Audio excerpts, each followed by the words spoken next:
بسم الله الرحمن الرحيم الحمد لله رب العالمين waxaan rabaa maanta inaan ka yara hadlo ciidamada Soomaaliyeed dhibaatada haysto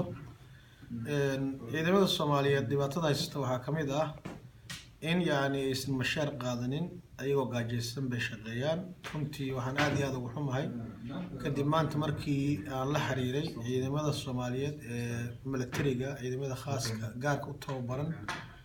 ee joogo gobolada Shabeellaha Dhexe ilaa iyo maarkii muxuu ahaa Shabeellaha Hoose waxay ii soo sheegeen in muddo 3 bilood aysan $100 aysan qaadanin muxuu ahaa taasna ay sabab u tahay muxuu ahaa maamul xumo iyo hoggaan xumo ciidamada run ahaantii waxaan aad iyo aad ugu xumahay wuxuu ii sheegay sarkaal ka tirsan ciidamada muxuu ahaa guutada muxuu ahaa kolba hadda magaceeda inaan sheego go'aankayga ma ahan laakiin guutada ku sugan Shabeellaha Hoose wuxuu ii sheegay muxuu ahaa in ay ku hoos nool yihiin ciidamada AMISOM oo ugaalid ay la cunaan oo wax allaale wixii ciidankaas qaato ay wax ka cunaan aysan haysanin wax la yiraahdo wax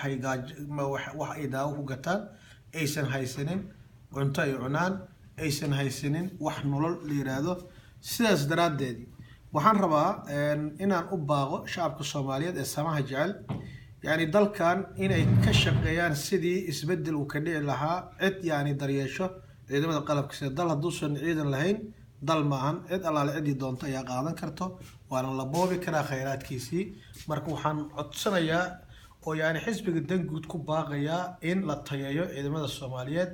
oo mashaarkoodii iyo noloshoodii si wanaagsan loo kafaalo qaado oo aruurtaadii aad ka xigsatid. Wassalaamu calaykum waraxmatullaahi wabarakaatuh.